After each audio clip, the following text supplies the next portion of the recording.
I went to Washington to interview the chief economist of the World Bank, Nicholas Stern. I asked him to explain how almost 30% of World Bank loans to Indonesia had been lost or stolen. We simply don't know what that number is. Here's your own internal report, August 97. I quote, "We estimate that at least 20 to 30% of Government of Indonesia development budget funds are diverted through informal payments to government staff and politicians." That number was plucked out of the air. Lots of times we have to guess with numbers, and the person who wrote that was guessing. Somebody comes up with a number and it gets recycled. But a lot of money. I don't want to dismiss the issue. Just let's not get hung up on one figure, which isn't a particularly hard. Well, no, figure. but I mean, if it's a third of what the World Bank has put into one country, no, then it's a serious question. When you have a loan, there's a lender and a borrower, and they share the responsibility in some way. There's a strong case that has been made by people who've seen this evidence that the World Bank was duped by the Suharto regime, claiming that poverty had dropped to 30 million, and in fact poverty was around about 60 million. Let's talk about the harder figures. The income poverty figures are always the most difficult ones to get your hands on. But I think the illiteracy figures in the infant mortality figures are in this case probably more reliable. And there was some progress during that 30-year period, significant progress, I mean cutting illiteracy by half and so on. That's a very important step forward, so let's not lose sight of that. In 97, the World Bank described the economy under Suharto in a famous report as absolutely dynamic, doing everything right, terrific, brilliant. You know, by that time the whole Asian thing had already started to collapse. It wasn't until the following year that the World Bank, for the first time in 30 years, had anything to say about a regime that is guilty of mass murder. Why was there such a silence that seemed to a lot of people simply to be complicity with this murderous dictatorship? I think if we look back on our analysis of the economy and the politics at the time, we got a number of things wrong, and we have to understand that. We're going to get things wrong again. Not so many people called the Asian crisis before it happened. We failed along with That's your job, though, isn't it? You're all economists with fantastic degrees and brilliant backgrounds, and how can you get it that wrong?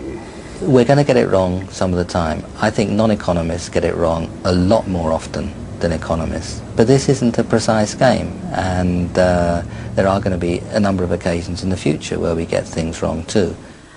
So globalization creates debts, and debts creates misery, creates unemployment, creates the crisis, creates privatization, a lot of states' enterprise being privatized. So people will have to pay more to have an access for instance, like health, education. So it's not natural. Debts is not natural. It's designed. So in effect, the money stolen by the Suharto family is being repaid. Yeah. By us, by the children.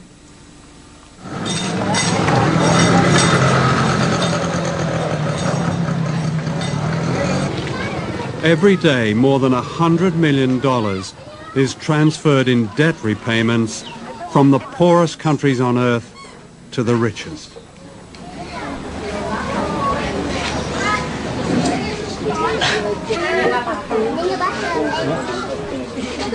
The poverty of families like this is paying off Indonesia's huge debt.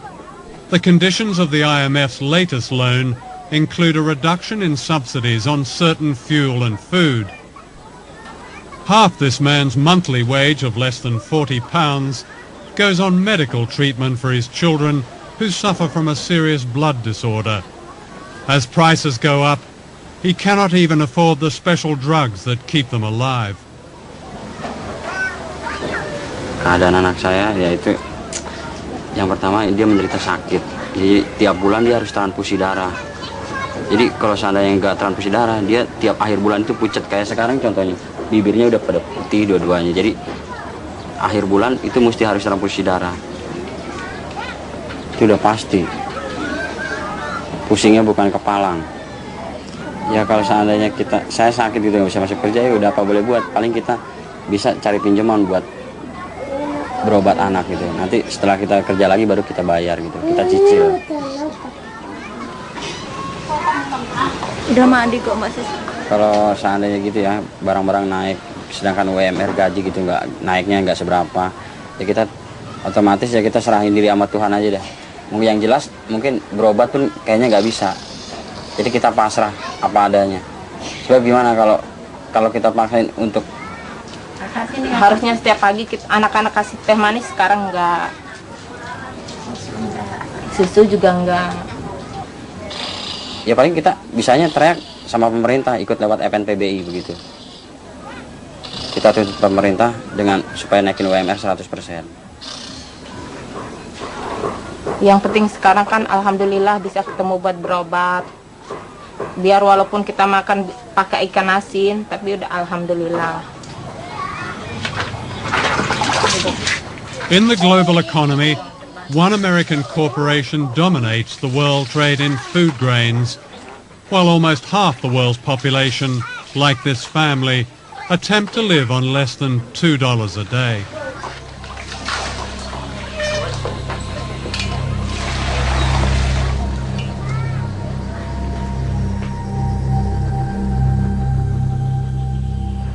What do you say to those 17 million people who call for a complete, and I repeat, complete cancellation of debt as the only way to lift the huge number of poor people in the world out of poverty? I'd say two things. First, what will lift people out of poverty is not cancelling their debt, but what policies their countries pursue, whether they educate poor people, whether they give them health. And so the question, and then what sort of economies they try to run. Do they integrate them into the world economy, or do they run corrupt economies? Those are the primary determinants of how well countries will do. That is the answer to what determines whether people get out of poverty. It can be done. It has been done. Should we cancel the debt? Canceling debt is one way of giving resources to poor countries. Mm-hmm. What I'd like to see is a much greater flow of resources to poor countries. I'd like to see the markets of the industrialized countries opened so that these countries where people are poor and can produce agriculture are able to export. That's what will get them out of poverty. The statement debt relief is the only thing that will get them out of poverty is wrong. It would help, provided it is accompanied by a whole set of other measures. But surely debt, even in one's own life, and especially a poor person's life, is the greatest cause of real poverty.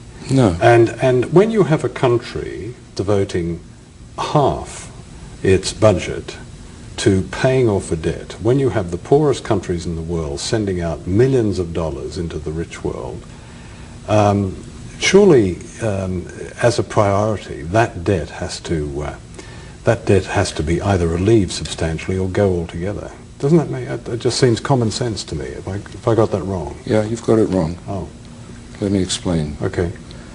First of all, you are indebted and I am indebted. And I would not be better off if I asked somebody to come and cancel my debt, because I'd never be able to borrow again. And debt is a normal way of borrowing in order to do things, purchase goods, invest, when you don't have the resources, and they'll generate an income and you'll repay.